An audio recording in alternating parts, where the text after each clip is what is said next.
Okay, are we focused? Are we ready? Yeah. Okay.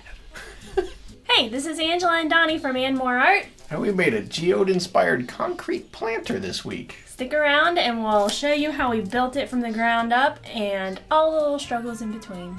So many struggles. Step 1, you'll need some boxes. We grabbed these at Michael's. They were all various sizes, so we were able to create the inside and the outside. The inside wasn't tall enough, so we taped that to that. The concrete will stick to this box, so in order to get it out cleanly, we taped it up. I did not want the inside box to go all the way to the bottom, because if it did, there would be a hole all the way through the planter, and I didn't want that. That'd be bad. So I used toothpicks and poked along the top to act as like a support. Why do you need props? So I stabbed the box with some toothpicks. This time you're not going to demonstrate. So I stabbed the box with some toothpicks, which acted as a bit of a support system, sort of.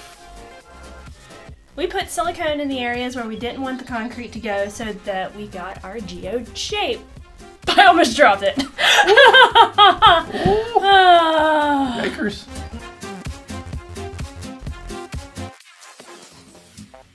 One of the trickier parts of this whole process is probably the concrete mixing itself, because I don't really have any ratio to share.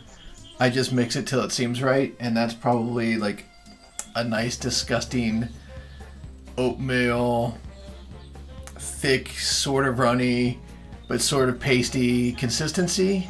Exactly like that. It's the best way I could describe it. Once I felt good about the consistency of it, I went ahead and put it in between the boxes, which is where it's supposed to go to make the planter.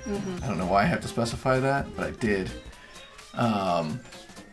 The next part's kind of infuriating because the center part doesn't like to stay down at all, no matter what I do.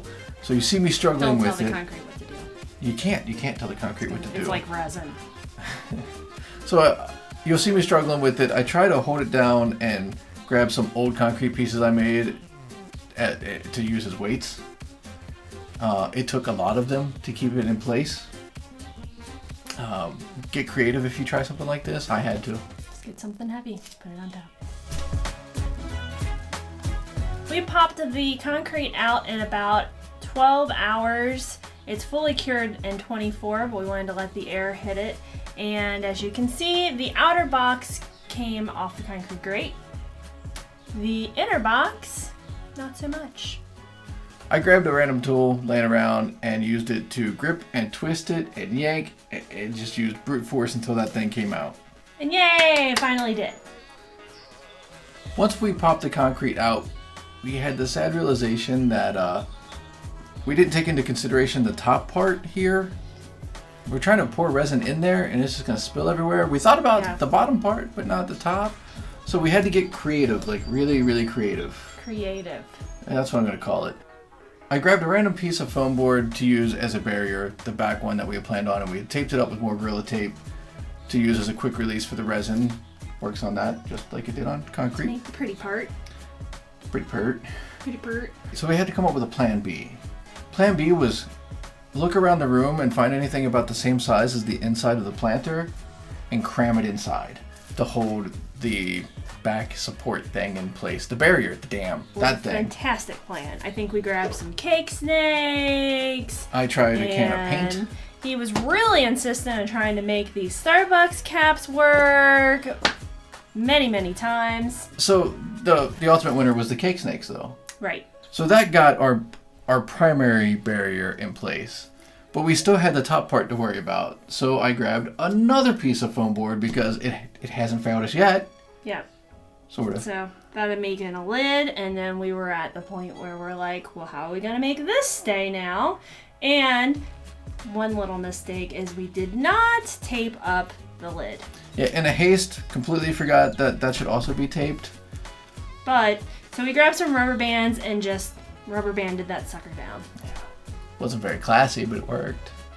Hey, This is the end result. With everything in place, it was hot glue gun time again. Hot glue gunning time. Wow, that was adorable. Resin always finds a way. So we used the hot glue gun to make a barrier in hopes it wouldn't sneak out. It almost worked.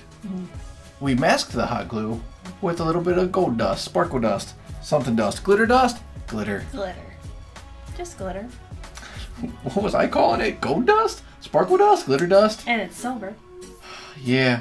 So after making the dam, we put some pretty crystals. We went with green and pink, and we just glued those little suckers in with hot glue. Wasn't too worried about them completely staying because then the resin would keep them there, as long as they stayed there long enough.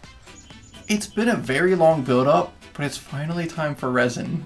It's not always all about the resin. It's mostly what we do. We didn't want just clear resin, so we grabbed some of this sparkly stuff that we found in the wedding aisle at somewhere. It's like wedding glitter. Get it. It's pretty. See?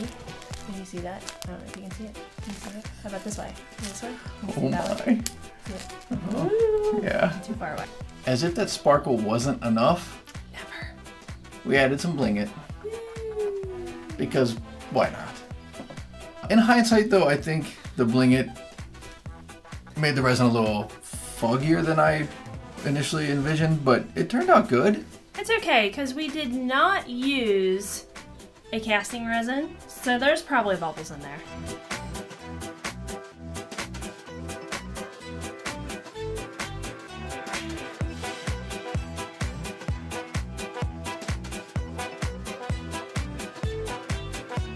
Remember when we struggled with the concrete and getting that middle part out? This might have been worse because we didn't put that tape on that top part that we talked about earlier, and we paid for that. I eventually ripped it off, but a lot of paper stuck to the resin itself, and it did not want to come off at all. Resin will find a way. Resin got everywhere, basically. It didn't look like any seeped out. It looked like it was the same level from when we poured it, but yet somehow resin was all up inside the thing. Such a jerk. I grabbed the Orbivore and went to town for what felt like an eternity, trying to get the paper off of the resin, and it just was not working. It took me far too long to realize that this orbital sander thing wasn't going to work. Bad Orbivore.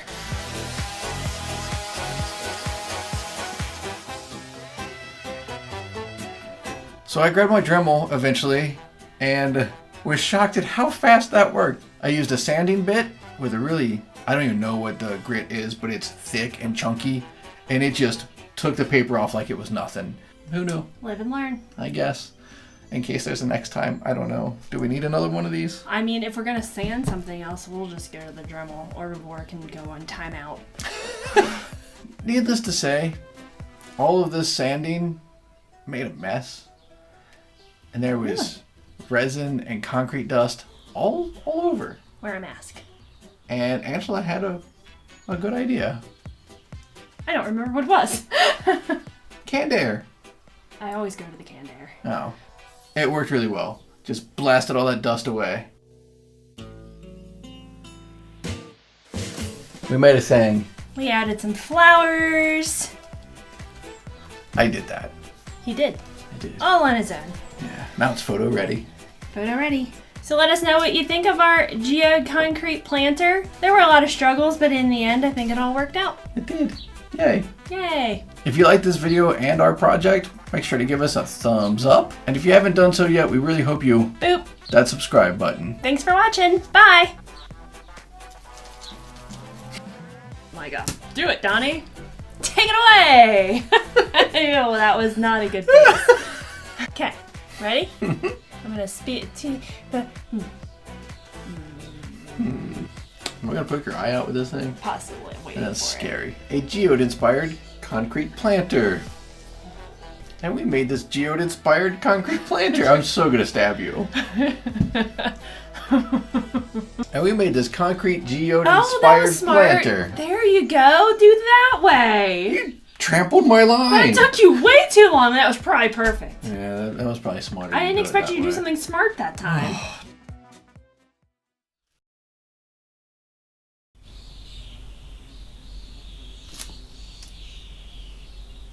hear buzzing. Luckily, it sounds like it's probably just a fly. I think so too. But yeah, spooky. Where are you going? Going to get him. We're recording. But you'll hear it on the camera. You know, Is it this little guy? I doubt it. It sounded huge. Get out of here. You get. It's fine. Also sounded like it was behind us. Okay.